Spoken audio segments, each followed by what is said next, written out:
سامعین کرام، آپ سن رہی ہیں ایک دلچسپ اور خوفناک اردو کہانی جس کا نام ہے ہوش ربا۔ یہ اس سلسلے کی قسط نمبر 12 ہے۔ مجھے امید ہے آپ کو میری یہ کاوش پسند آ رہی ہوگی۔ آپ نے اگر ابھی تک میرا چینل مائی وائس سبسکرائب نہیں کیا تو ابھی میرے چینل کو سبسکرائب کر کے بیل نوٹیفیکیشن آن کر لیجئے تاکہ آنے والی ہر نئی کہانی کی اطلاع بر وقت آپ تک پہنچ سکے۔ ہدایت اللہ نے محسن راؤ کے جانے کے بعد گاڑی اسٹارٹ کی اور جوگی رام پال کو بٹھا کر بہرام نگر کا رخ کیا۔ بہرام نگر پہنچ کر اس نے جوگی رام پال کو اس کی بستی کے نزدیک اتارا اور گڑی کی جانب روانہ ہو گیا۔ نادرا اس کی بے چینی سے منتظر تھی۔ اس نے جوگی رام پال اور محسن راؤ کی ملاقات کا آنکھوں دیکھا حال کہہ سنایا اور جو کچھ وہاں پیش آیا وہ بھی بتا دیا۔ ساری باتیں سن کر نادرا نے پوچھا، اب جوگی رام پال کا کیا پروگرام ہے؟ بی بی کیسا پروگرام؟ ہدایت اللہ نے وضاحت چاہی۔ محسن کو جادو کے اثر سے نکالنے کا پروگرام، اور کیسا پروگرام؟ وہ بتا رہا تھا کہ جادو کے توڑ کے لیے سخت محنت کرنا ہوگی۔ اسے کئی راتیں جنگل میں رہ کر جاپ کرنا ہوگا۔ اس کے بعد سانپ اپنا کام دکھائے گا۔ یہ سانپ وہی ہوگا جو محسن صاحب کو جوگی کے ہاتھ میں نظر آیا تھا۔ جوگی رام پال کے عمل کے بعد وہ جنگل سے برآمد ہوگا۔ جوگی رام پال اسے پکڑ کر اپنی پٹاری میں بند کرے گا اور پھر وہ راج مداری کے گھر کی طرف روانہ ہو جائے گا۔ وہ سانپ وہاں کیا کرے گا یہ جوگی مہاراج نے نہیں بتایا، بس اتنا ہی کہا کہ اس کے بعد محسن صاحب آزاد ہو جائیں گے۔ اللہ کرے ایسا ہی ہو، نادرا نے خوش ہو کر کہا۔ کتنی رقم مانگتا ہے؟ وہ کہتا ہے کہ جو مل جائے گا لے لے گا۔ تم نے اسے یہ تو نہیں بتایا کہ یہ کام کون کروانا چاہتا ہے؟ بی بی آپ کیا بات کرتی ہیں، میں بھلا آپ کا نام لوں گا کیا؟ ویسے اسے اس سے غرض نہیں کہ کون محسن صاحب کے اوپر سے جادو ختم کروانا چاہتا ہے، اسے تو بس پیسے سے مطلب ہے۔ چلو یہ تو اچھا ہے، کام ہو جانے پر میں اسے معقول رقم بھجوا دوں گی، یا چاہے تو کچھ رقم پیشگی دے دوں۔ ہاں بی بی، کچھ رقم پیشگی دے دی جائے تو اچھا ہے، اس کی دلچسپی بڑھ جائے گی۔ چلو ٹھیک ہے، نادرا نے اپنا پرس کھولتے ہوئے کہا، یہ لو۔ وہ 100 کے 10 نوٹ تھے۔ ہدایت اللہ وہ رقم جوگی رام پال کو دے آیا۔ 1000 روپے کی رقم دیکھ کر جوگی رام پال کے چہرے پر رنگ آ گیا۔ پھر جب ہدایت اللہ نے اسے بتایا کہ کام ہونے پر اسے مزید رقم ملے گی تو اس کی خوشی کی کوئی انتہا نہ رہی۔ وہ بہت دیر تک ہدایت اللہ سے اس جادو کے توڑ کے بارے میں باتیں کرتا رہا۔ دوسرے دن حسب وعدہ نادرا شام ڈھلے پل پر پہنچ گئی۔ وہاں محسن راؤ پہلے سے موجود تھا۔ پھر وہ دونوں پل کے دوسرے کنارے پر پہنچ کر ڈھلان اتر گئے اور درختوں میں غائب ہو گئے۔ ہدایت اللہ پل پر کھڑا ہو کر بہتے پانی میں ڈوبتے سورج کا نظارہ کرنے لگا۔ ابھی شام گہری نہیں ہوئی تھی لیکن درختوں میں خاصا اندھیرا پھیل چکا تھا، اتنا کہ صورتیں بھی ٹھیک طرح سے دکھائی نہیں دیتی تھیں۔ تب نادرا نے محسن کا ہاتھ تھام لیا اور بہت پیار سے بولی، کیسے ہو محسن؟ میں ٹھیک ہوں، محسن راؤ نے رسمن کہا۔ میں نے تمہاری نجات کا بندوبست کر دیا ہے۔ وہ جوگی رام پال 4 دن کے بعد ادھر آئے گا، یہاں جنگل میں رہے گا، عمل کرے گا، اور پھر اماوس کی رات تمہیں اس شہر سے آزادی مل جائے گی۔ محسن سوچو وہ صبح کس قدر حسین ہوگی جب تم کہیں بھی جانے کے لیے آزاد ہوگے۔ میں تمہارے اس احسان کو زندگی بھر نہیں بھولوں گا۔ مجھے بھول جاؤ گے؟ نادرا نے ہنس کر کہا۔ کیا بات کرتی ہو؟ وہ پریشان ہو کر بولا۔ آزادی ایسی ہی چیز ہے، میں آزاد کہاں ہوں گا؟ ایک قید سے نکل کر دوسری قید میں چلا جاؤں گا۔ کس کی قید میں؟ ارے بھول گئیں؟ تم نے پہلی ملاقات میں کیا کہا تھا؟ کیا کہا تھا؟ بے فکر ہو جاؤ، میں اس کی قید سے نکال کر تمہیں اپنا قیدی بنا لوں گی، یہی کہا تھا نا؟ محسن راؤ نے کہا۔ کیا تم میرے قیدی بننے کے لیے تیار ہو؟ نادرا نے پوچھا۔ پہلے بھی اقرار کیا تھا اور اب بھی اقرار کرتا ہوں، تمہارا قیدی بن کر مجھے خوشی ہوگی۔ کیا تم اس قید سے نکل کر میرے ساتھ بہرام نگر چلو گے؟ ضرور چلوں گا، مگر یہ بتاؤ کہ گڑی بہرام نگر کے دروازے مجھ پر کھل جائیں گے نا؟ محسن راؤ نے پوچھا۔ میرے ہوتے ہوئے کون وہاں کے دروازے بند کر سکتا ہے؟ میں کوئی بزدل لڑکی نہیں ہوں، میں نے اپنے بابا جان کو بتا دیا ہے کہ میں وقار سے شادی نہیں کروں گی۔ نادرا نے انکشاف کیا۔ پھر انہوں نے کیا کہا؟ میرے بابا جان مجھ سے بہت محبت کرتے ہیں، انہیں میرے انکار کا افسوس تو ہوا لیکن انہوں نے روایتی باپ کی طرح میرے انکار کو اپنی انا کا مسئلہ نہیں بنایا۔ انہوں نے کہا کہ جس کی وجہ سے تم انکار کر رہی ہو اس وجہ کو میرے سامنے لاؤ، بس اب تمہیں بہرام نگر لے جا کر اپنے بابا جان کے سامنے کھڑا کر دوں گی اور کہہ دوں گی کہ یہ ہے وہ وجہ۔ نادرا نے بتایا۔ پھر جانتی ہو اس کے بعد کیا ہوگا؟ کیا ہوگا محسن جی؟ دھائیں دھائیں 2 گولیاں چلیں گی اور محسن راؤ خون میں لت پت زمین پر لوٹیں لگا رہے ہوں گے۔ اگر ایسا ہوا تو پہلی گولی میں اپنے سینے پر کھاؤں گی، نادرا نے دعویٰ کیا۔ سچ کہتی ہو؟ محسن راؤ کو یقین نہ آیا۔ جھوٹ اور سچ کا پتہ تو آنے والا وقت بتائے گا۔ اب اس وقت میں کیا کہوں؟ نادرا کو لاہور جانے کے لیے دیر ہو رہی تھی۔ وہ اگلی ملاقات کا پروگرام طے کر کے مستقبل کے سہانے خواب دیکھتی لاہور چلی گئی۔ محسن راؤ دیر تک کھڑا اس کی گاڑی کی سرخ بتی کو دیکھتا رہا، جو نہ جانے کب کی دکھائی دینا بند ہو گئی تھی، لیکن وہ اسی فرضی نقطے پر نظریں جمائے دیکھے جا رہا تھا۔ اندھیرا گہرا ہو چکا تھا، دور بستی میں کہیں کہیں روشنی نظر آ رہی تھی، باقی تین اطراف میں سناٹا طاری تھا۔ محسن راؤ ابھی سوچ ہی رہا تھا کہ واپس بستی میں چلے کہ کسی نے اس کے کندھے پر ہاتھ رکھ دیا۔ ہاتھ کا دباؤ محسوس کرتے ہی محسن راؤ ایک دم سہم گیا۔ یہ ایک نرم و ملائم دباؤ تھا۔ وہ اپنے آپ میں کہاں تھا؟ وہ تو نادرا کی باتوں میں کھویا ہوا تھا، سندر سپنے دیکھ رہا تھا کہ اچانک اسے کسی نے ہلا دیا۔ وہ سمجھ گیا کہ آنے والا کون ہے، لیکن اس کی یہ سمجھ میں نہیں آیا کہ آنے والا یہاں کیوں آیا ہے۔ یہاں کیوں کھڑے ہو محسن؟ آنے والے نے پوچھا۔ بس ایسے ہی کھڑا ہو گیا تھا، نہر کے بہتے پانی کو دیکھ رہا تھا۔ ایسے اندھیرے میں؟ اندھیرا تو اب ہوا ہے، محسن نے صفائی پیش کی۔ تم کیوں آئی ہو راکھی؟ تمہیں باپو نے بلایا ہے، اس نے بتایا۔ اسے کیسے معلوم ہوا کہ میں یہاں پل پر ہوں؟ اسے میں نے بتایا کہ تم پل پر گئے ہو، تم یہاں شام کو آ کر کھڑے ہو جاتے ہو نا۔ اس نے کیوں بلایا ہے؟ محسن راؤ نے فوراً موضوع بدل دیا۔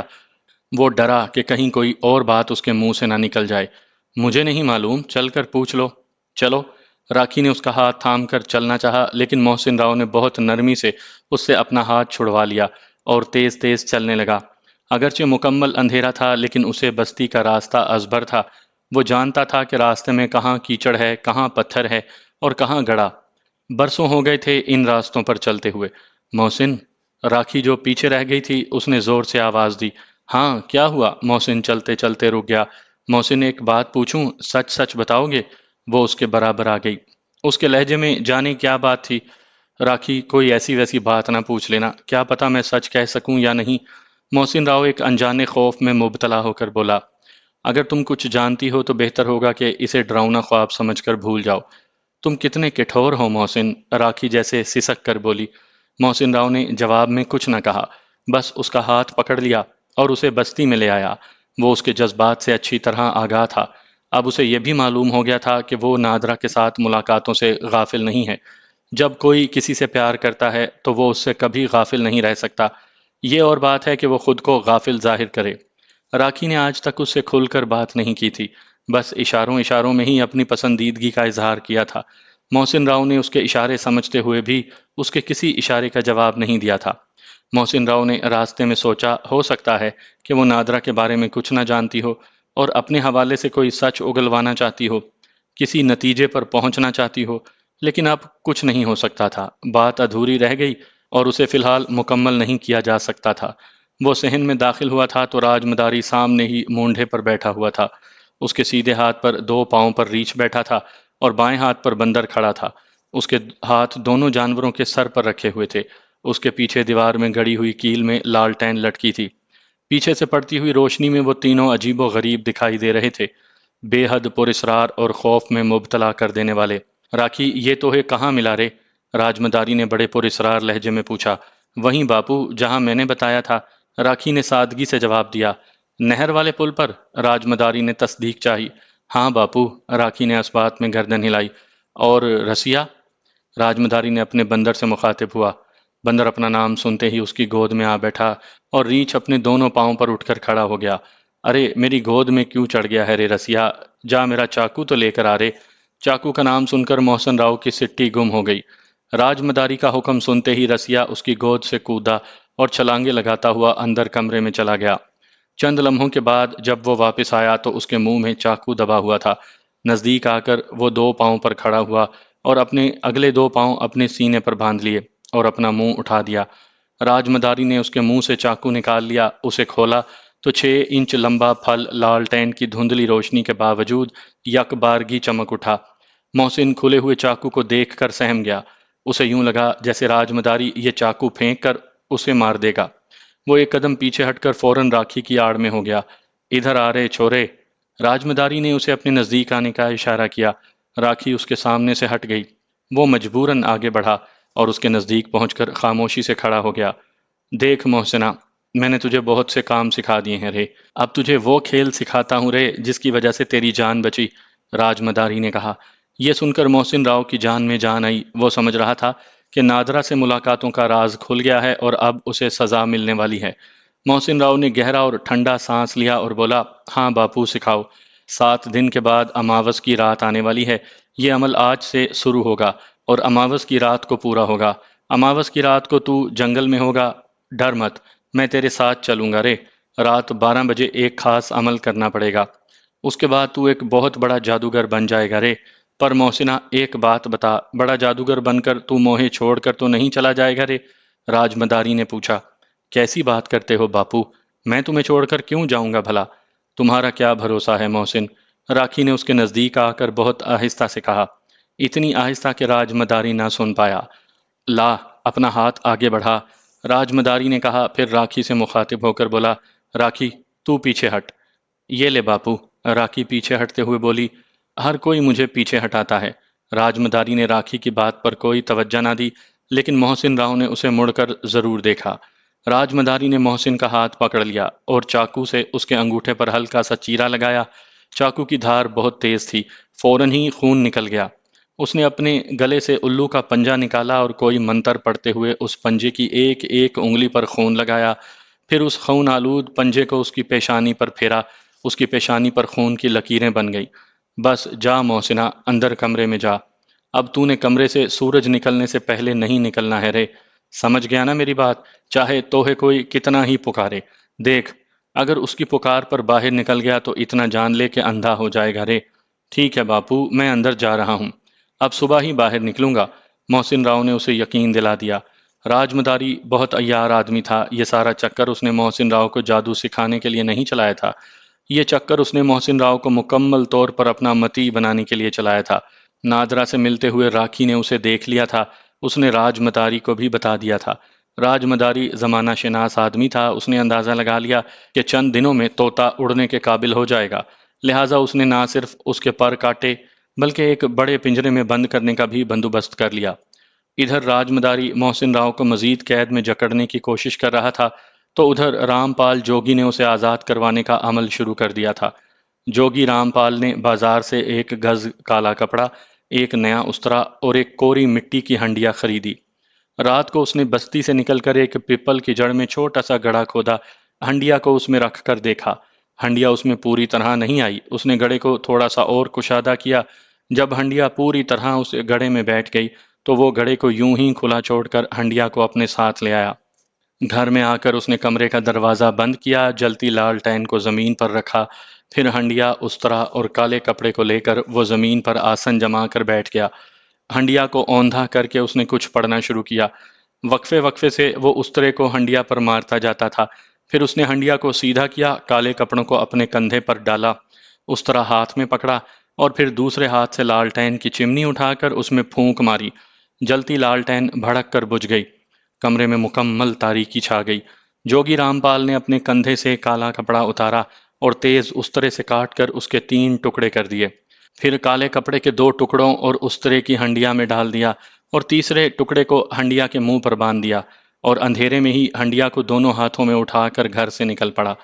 وہ کچھ پڑھتا جاتا اور ہنڈیا پر پھونکتا جاتا تھا، یہاں تک کہ وہ بستی کے باہر اس پیپل کے درخت کے نیچے پہنچ گیا جہاں اس نے کچھ دیر پہلے ہنڈیا کے برابر گڑھا کھودا تھا۔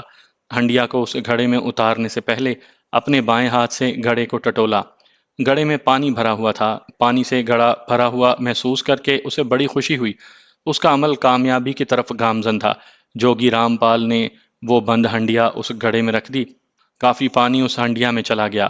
جوگی رام پال نے پھر اس گھڑے کو اچھی طرح سے مٹی سے بند کر دیا۔ گھڑے پر مٹی ڈالنے کے بعد جوگی رام پال نے مٹی میں اپنی ایک انگلی گھسیڑ دی اور آدھے گھنٹے تک اکڑو بیٹھا ہوا منتر پڑھتا رہا۔ اس کے بعد وہ اٹھ کر اپنے گھر آ گیا اور آرام سے سو گیا۔ دوسرے دن محسن راؤ سو کر اٹھا تو حشاش بشاش تھا۔ وہ کمرے سے باہر نکل آیا۔ صحن میں چارپائی پر بیٹھی راکھی سبزی کاٹ رہی تھی۔ راج مداری ابھی اپنے کمرے میں پڑا سو رہا تھا۔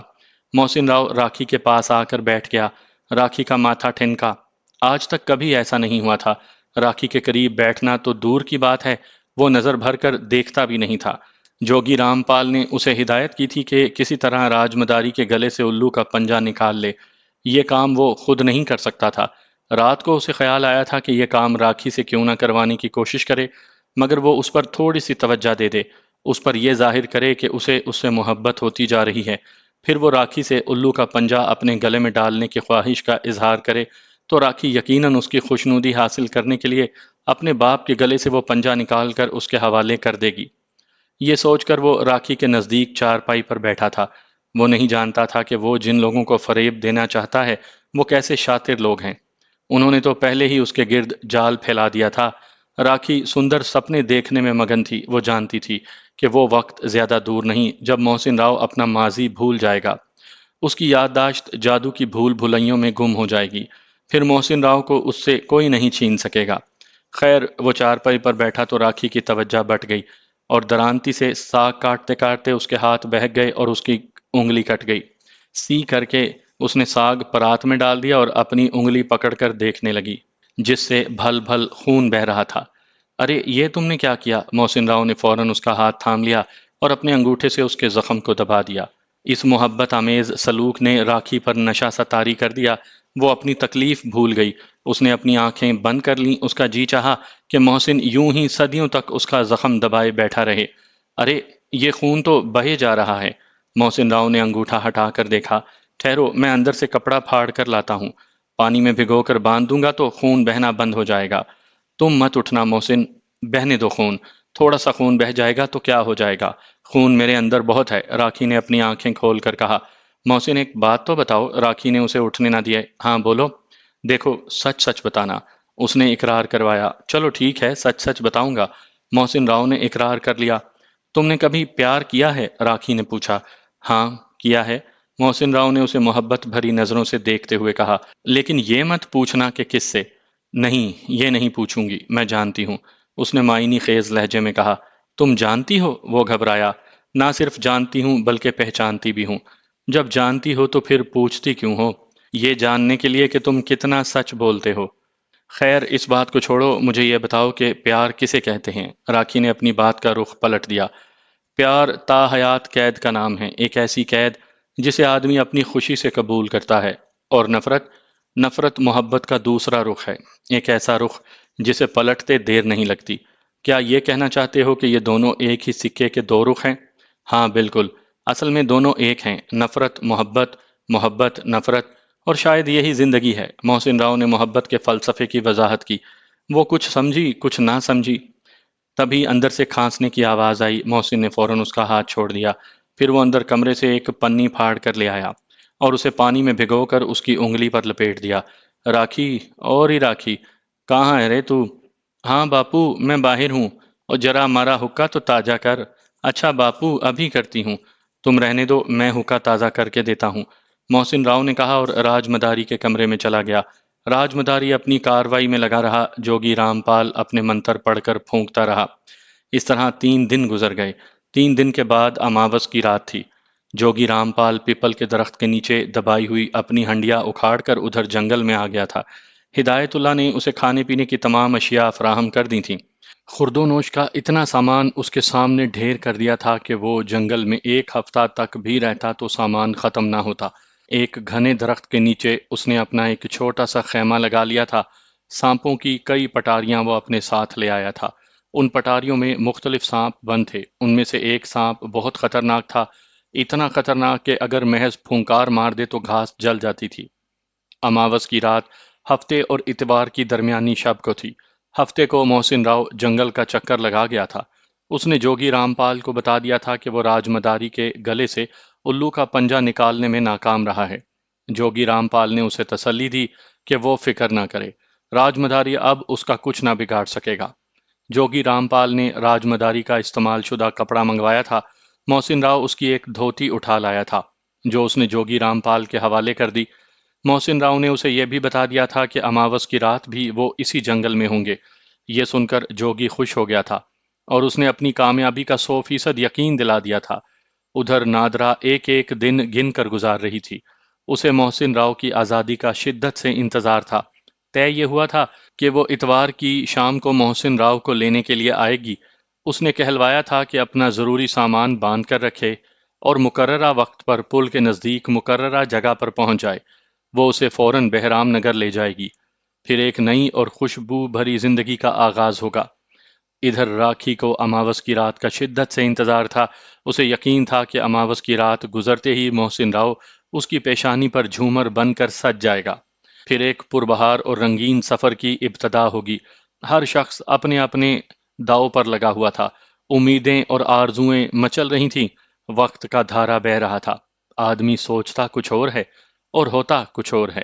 آدمی جو سوچے وہ ہو جائے تو پھر تقدیر اپنے کھیل کیسے دکھائے گی؟ یہ لوگ اپنے اپنے کھیلوں میں لگے ہوئے تھے اور تقدیر دور بیٹھی اپنا ہی جال بن رہی تھی۔ اماوس کی رات، تاریک اور سیاہ، جنگل کا پر ہیبت سناٹا۔ جوگی رام پال اور راج مداری ایک دوسرے سے بیگانہ اپنے اپنے منتروں میں مصروف۔ جوگی رام پال نے وقت مقررہ پر ہنڈیا کا منہ کھولا، اندر سے سیاہ کپڑے کے دونوں ٹکڑے نکالے، انہیں زمین پر اس طرح رکھے کہ سلیب کی شکل اختیار کر گئے، یا یوں سمجھ لو کہ آدمی کا ڈھانچہ بن گئے۔ جوگی رام پال نے استرا کھول کر کپڑے کو چیر کر اسی جگہ زمین میں گاڑ دیا اور پھر استرے پر ہنڈیا اوندھا دی، یعنی الٹی کر کے رکھ دی۔ اس کے بعد اس نے وہ کالا ناگ پٹاری سے نکالا جس کی ایک پھنکار سے گھاس جل جاتی تھی۔ کالا ناگ پٹاری سے نکلتے ہی پھن پھیلا کر جوگی رام پال کے سامنے کھڑا ہو گیا۔ جوگی رام پال نے راج مداری کی دھوتی اپنے ہاتھ میں پکڑ کر اس کے سامنے لہرائی۔ کالے ناگ نے دھرتی دیکھتے ہی اس پر پھن مارا۔ دھوتی پر فوراً ہی سیاہ دھبا پڑ گیا۔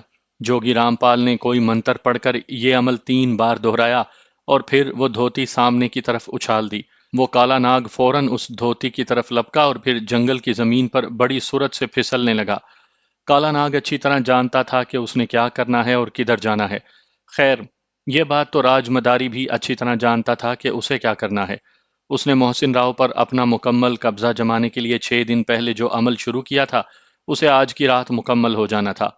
راج مداری ریچھ کی کھال پر بیٹھا دیوائی منتر کا جاپ کر رہا تھا۔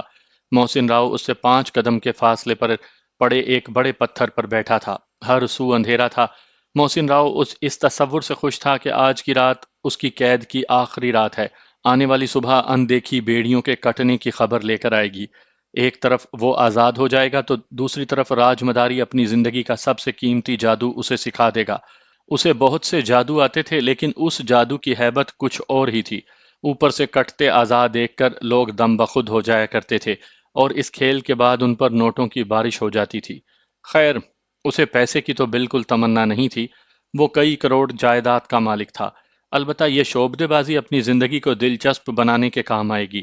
پھر جب وہ بہرام نگر کی راجکماری کو اپنے ساتھ لے کر لاہور اپنے گھر پہنچے گا تو اس کے ماں باپ کی حالت قابل دید ہوگی۔ اس بیچارے کو کیا معلوم تھا کہ آگے کیا ہونے والا ہے۔ آئندہ اس کی اپنی ہی حالت قابل دید ہو جائے گی۔ جس قید سے نجات کے وہ خواب دیکھ رہا ہے اس سے کہیں بدتر قید میں چلا جائے گا۔ پتھر پر بیٹھے بیٹھے اور سہانے سپنے دیکھتے دیکھتے اسے اونگ سی آ گئی۔ اسی لمحے کچھ ہوا، اور جو کچھ ہوا وہ اس کے ہوش اڑا دینے کے لیے کافی تھا۔ راج مداری اچانک ہی کسی جانور کی طرح ڈکرایا تھا، جیسے کسی نے اس کی گردن پر چھری پھیر دی ہو۔ محسن راؤ نے آنکھیں پھاڑ کر راج مداری کی طرف دیکھا مگر اسے کوئی نظر نہ آیا۔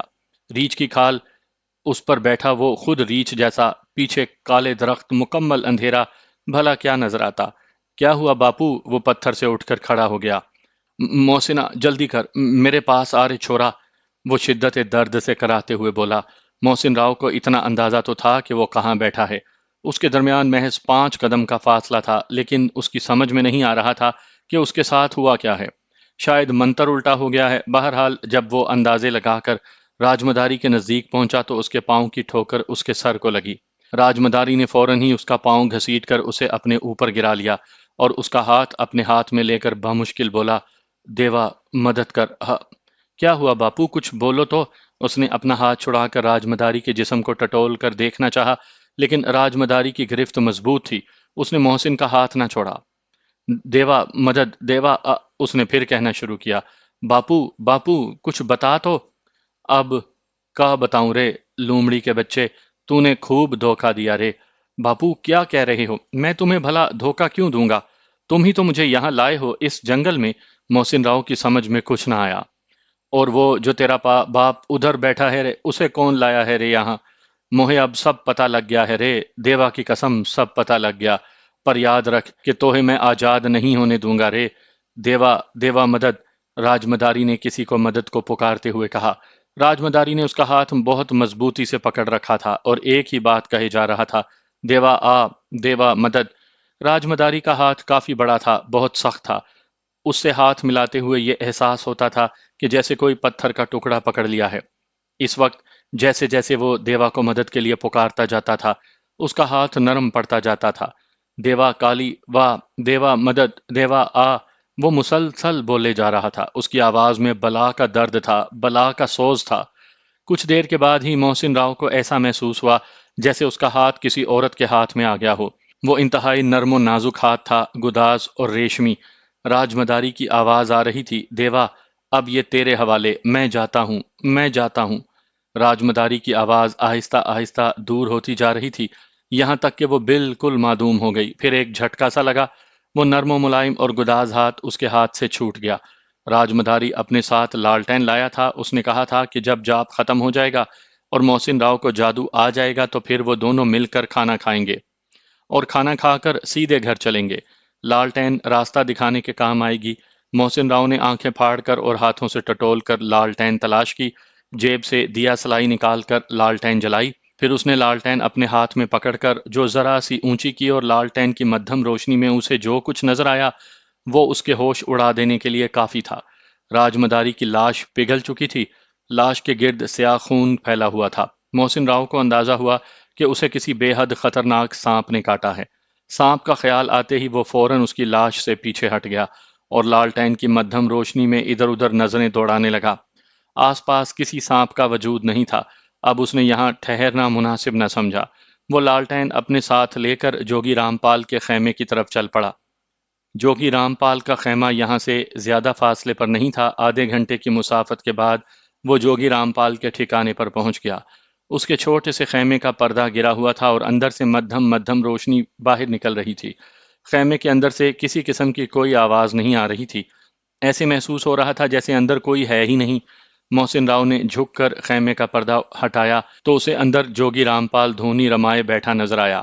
اس کے سامنے کالے کپڑے کا ایک پتلا سا بنا ہوا تھا جس کے درمیان میں ایک استرا پیوست تھا اور اس استرے پر ایک ہنڈیا اوندھی رکھی تھی۔ دائیں طرف ایک کھلی پٹاری رکھی تھی۔ جوگی رامپال کی گود میں ایک بین پڑی تھی، اس کی آنکھیں بند تھیں۔ جیسے ہی محسن راؤ نے خیمے کا پردہ ہٹایا اسی وقت جوگی رامپال نے آنکھیں کھول دی۔ دونوں ایک دوسرے کو دیکھ کر مسکرائے۔ کہو کیا خبر لائے ہو؟ جوگی رامپال نے پوچھا۔ راج مداری چل بسا، محسن راؤ نے خبر سنائی۔ بدھائی ہو، آزادی مبارک ہو، جوگی رامپال خوش ہو کر بولا۔ کیا میں آزاد ہو گیا؟ میں جہاں چاہے جا سکتا ہوں، اب تو کوئی میرا کلیجہ نہیں پکڑے گا؟ محسن راؤ نے تصدیق چاہی۔ ہاں، تم آزاد ہو گئے، تمہارے اوپر سے جادو کا اثر ختم ہو گیا۔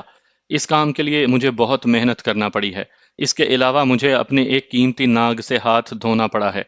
وہ کیسے؟ راج مداری کو ٹھکانے لگانے کی قیمت چکانا پڑی۔ کیا مطلب؟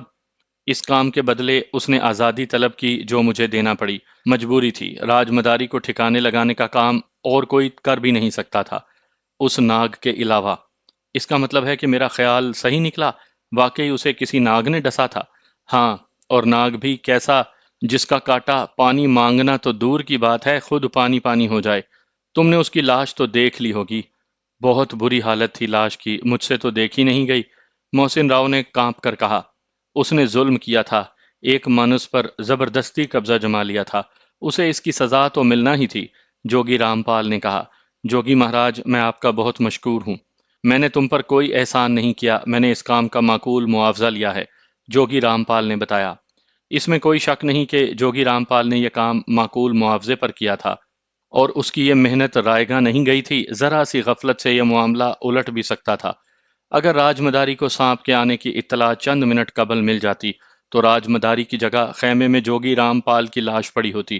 راج مداری کوئی معمولی چیز نہیں تھا، وہ اپنے تکبر میں مارا گیا۔ اس کے دماغ میں یہ بات آ گئی تھی کہ اس وقت دور دور تک اس سے بڑا جادوگر کوئی نہیں جو اس کے مقابلے پر آ سکے، اس کے کیے ہوئے سحر کو توڑ سکے۔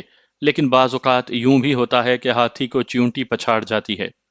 راج مداری اس دنیا سے چلا تو گیا تھا لیکن جاتے جاتے ایک کرتب دکھا گیا تھا۔ وہ مداری جو تھا اس نے دیوا کالی کالی واہ کو پکارا تھا۔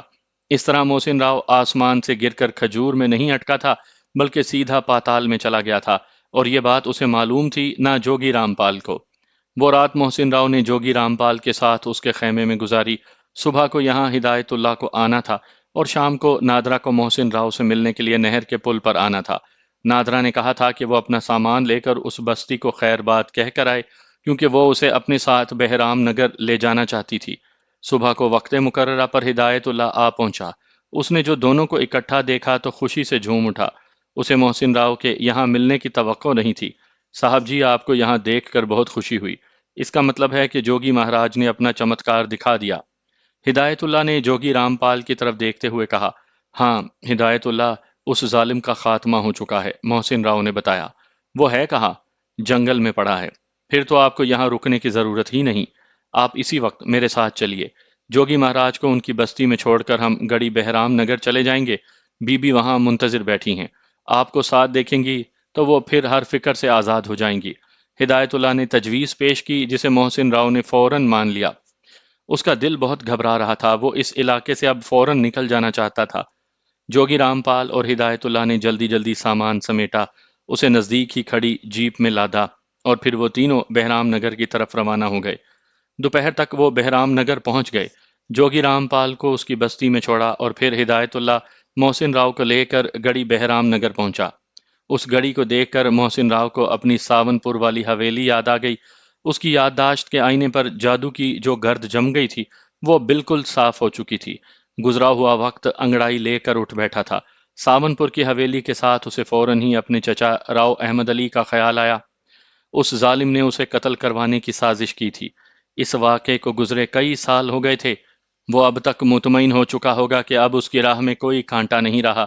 وہ خوب چین کی بانسری بجا رہا ہوگا۔ پھر اس نے اس کی گمشدگی کے بارے میں اس کے والدین کو جانے کیا بتایا ہوگا۔ بابا اور ممی تو پریشان ہو کر رہ گئے ہوں گے۔ خیر، کوئی مسئلہ نہیں، وہ اب بچہ نہیں رہا ہے، زیادہ مضبوط، زیادہ طاقتور اور زیادہ تجربہ کار ہو چکا ہے۔ وہ ایک ایک کو دیکھ لے گا۔